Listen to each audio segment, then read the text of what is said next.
That was enjoyable. Please sit back and enjoy the spectacle of extinction. Well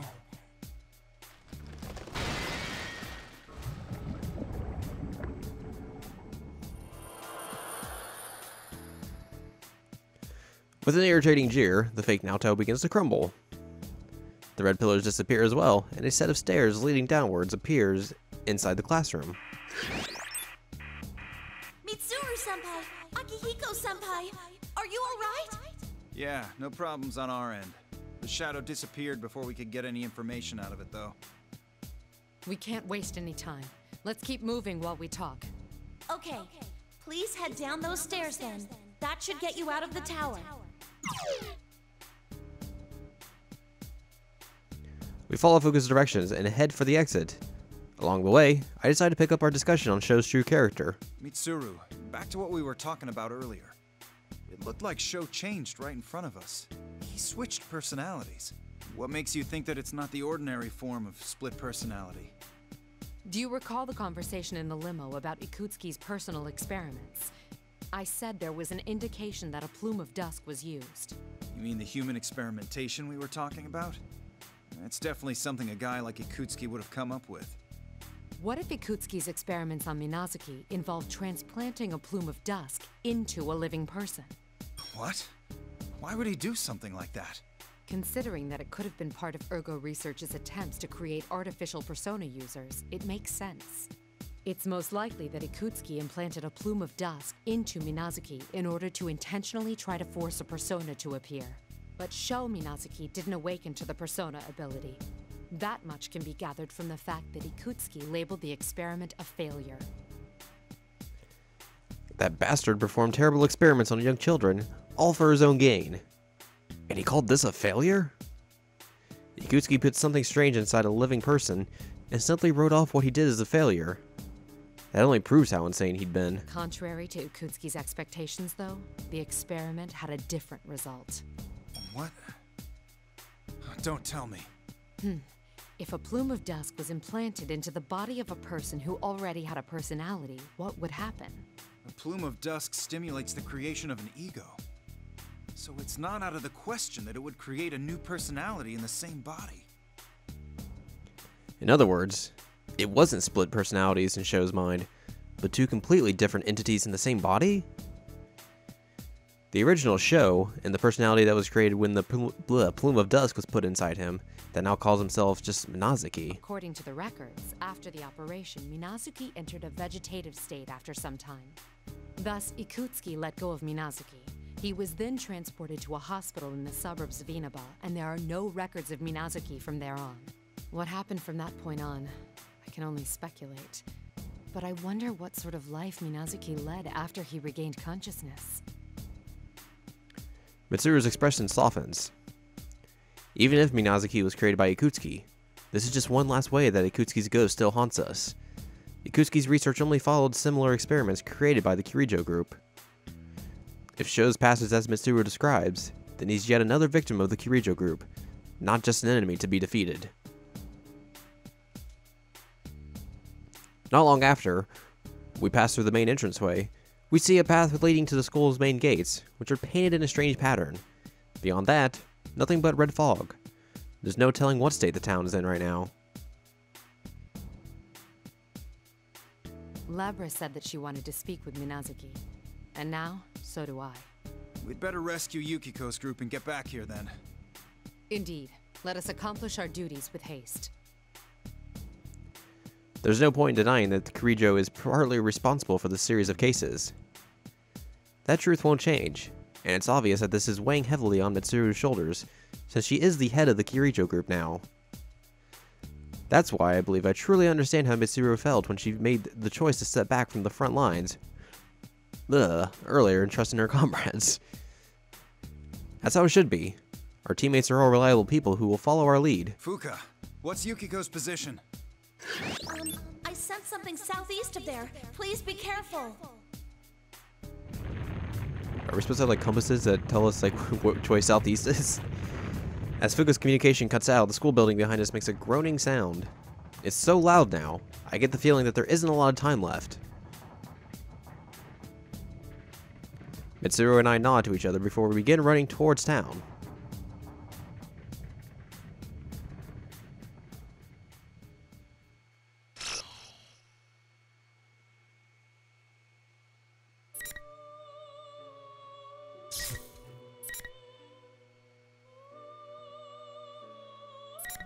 Alright, well, let's go see what Igus and Teddy are up to.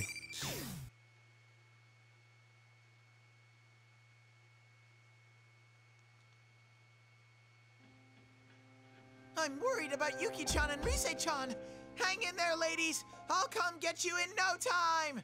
Still, this hallway has been going on forever. If this continues, we will be unable to make any progress.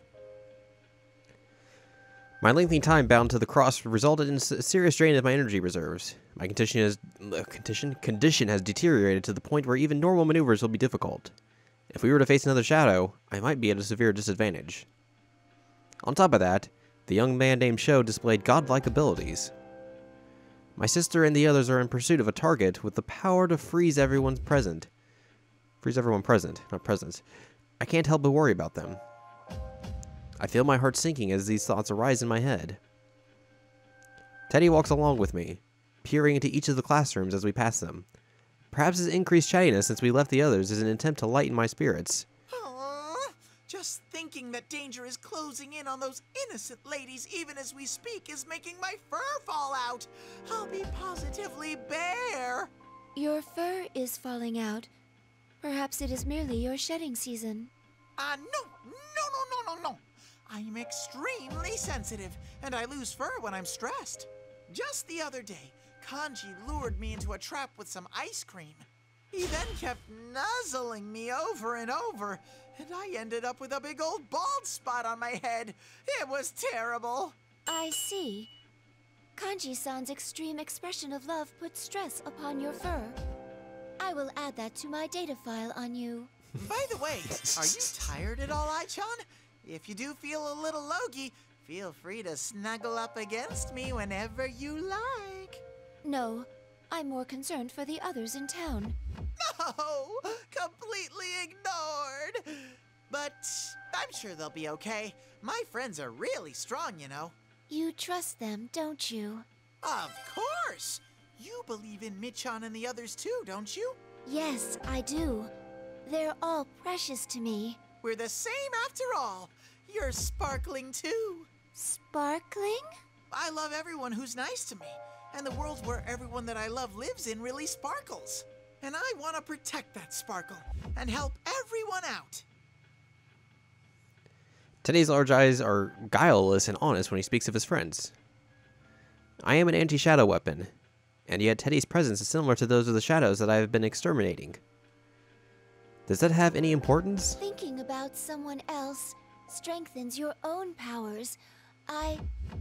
We know of that phenomenon. So why doesn't that Minazuki guy get that? Does he not see the sparkling? Teddy then declares that it's up to him to become Minazuki's friend. Eventually, we come to a door next to a sign reading, Music Room. Teddy sniffs for some time, as if searching the room, then sneezes loudly. Achoo! Ugh. We can't get to the exit unless we go through here. By the way, won't you take a little break here? You still seem exhausted, and I'm worried about you. Teddy looks at me with worry while he suggests that. We should have descended quite a bit by now, but there is still no sign of the exit. There's no time to hesitate, but most of all, I can't let myself become a burden, either. Thank you. You're truly kind. Of course I am. It's basic bear etiquette. Teddy puffs out his chest with pride as he puts his hand on the music room door. We're barreling in! Excuse us! There's nothing of note in the room but a grand piano. I'm about to suggest that we take a short break here, but a warning alerting me of an approaching shadow appears in my vision. This reading. It's close. Targets acquired. An anti-shadow weapon and a shadow. Commencing elimination. When I hear that flat mechanical voice, a giant axe instantly appears above us. In a flash, I realized that we were being ambushed, but my body is too exhausted to move like I wanted to. It's going to hit me. If I take any more severe damage, I'll be destroyed. Hi, John!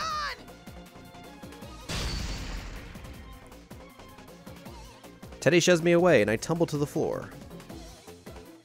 The fog and dust stirred up from the impact begin to settle, and I see the giant blade embedded into the floor right where I had been standing. Teddy had been hit by the attack meant for me, and now he's lying motionless on the ground.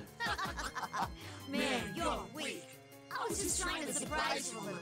You're a copy of my sister. I was ordered to take part in battle near you. I don't matter anymore. I'm gonna do whatever I want starting now. Hi, John! Run! Man, shadows persistent. Once I'm done with Itis, I'm gonna grind you down to fertilizer. Teddy! The axe strikes Teddy a heavy blow, and he slams into the wall before sliding down into a heap.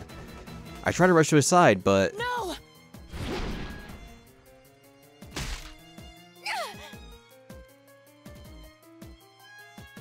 I wasn't careful enough.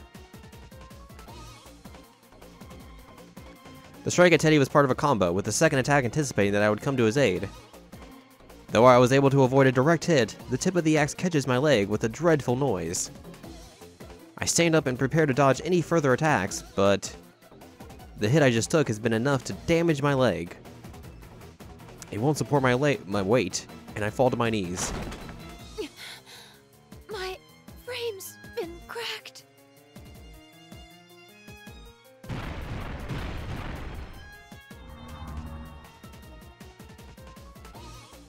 The copy of my sister smirks confidently as it slowly approaches me.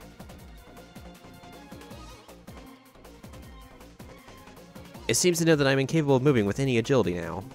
Right then, I notice that the red pillars have appeared in the corners of the room, trapping us.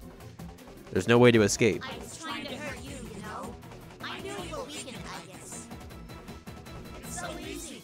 Just target the weakest one, and the numbers will drop on their own. These bonds are pretty useful. It knew I was weakened, after all. I realize I am in severe danger right now. Soon, there will be no... there will be no way to prevent it from claiming Teddy and me as his victims. Up until now, I'd witnessed how my sister's shadow fought, as well as how my sister herself fought when her heart had been disabled. That's why I thought that I had understood how to deal with this fake version of her, too. When my sister was in that state, she and her shadow had fought in the same way, using her body's full potential and fueled by an inner drive to destroy. Each attack from them was a threat, but such straightforward opponents are simple to deal with. But this fake is different. She isn't berserk like a shadow, and she hasn't lost her heart. In other words, she has both cunning and power, and can fight like my sister when she's in her normal state. In other words, she knows of my special qualities as an upgraded version of her hardware, and can precisely target my weaknesses. The biggest difference between the 5th generation Lapras, my sister, and me is our attack ranges. While my standard weapons are firearms, my sister has no long-range weaponry aside from some of her Persona's abilities.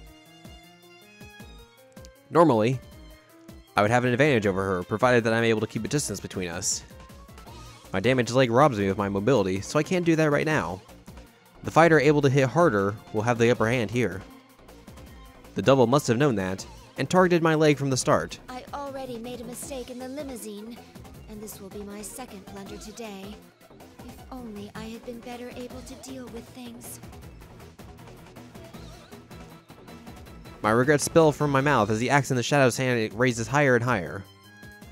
My sister's axe weighs close to a third as much of her body, and she activates boosters to deliver an even more destructive attack, speeding up her swings to truly dangerous rates. A single hit from it could be enough to put me into a helpless state. As if it wasn't bad enough, I can barely stand up as is, and I can't even aim properly. I yearned for power so that I could protect my comrades, but What are you muttering about? You're next, Titus. Come at me. I couldn't respond to a sudden ambush. Those close to me have been wounded. I can't save anyone like this. Now that I'm facing a truly desperate moment, something surges from the depths of my heart. Anger. Anger at myself and my powerlessness. I don't want to use my damage as an excuse for my death. Move, Aegis. Move! Behind the rising heat swelling within me, I understand that my battered body is unable to put up a fight. But I cannot lose. I must maintain this power, but keep my emotions under control as I determine the best course of action at the moment. Think! How can I turn this situation around? What can I do to protect my comrades? A thought passes through my mind. It seems I'll have to make use of that. I should have had maintenance done, like Fuka-san said. The plume of dusk within me flares strongly, as if responding to my heart. Right now, I will do anything if it will give me the power to fight, even if it results in shattering my own self.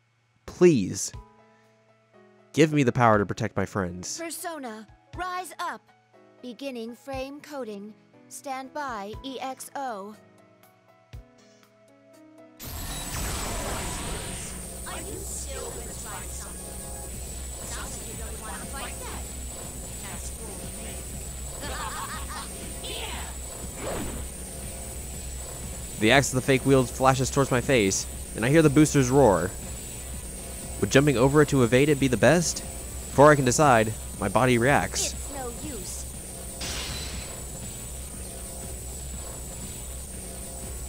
I cross my arms and take the brunt of the strike on my forearms. Violent sparks fly up in the collision, and the force of the attack travels throughout my entire body. You saw me just like that?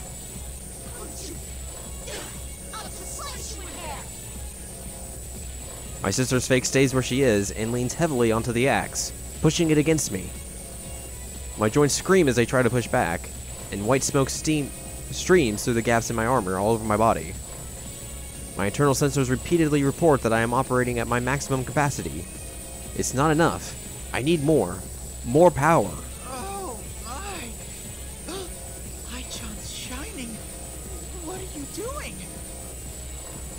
Teddy seems to have been awakened by the violent sounds of our clashing and stammers as he lifts himself off the floor. I'm relieved that he's able to move, but from this point on, everything is a gamble. Teddy, please stay away. The probability of maintaining self-control in this mode is less than 1%. I'm sorry, but I can't guarantee that you'll be safe around me. It's ready. Releasing all limiters. Extreme Orgia mode.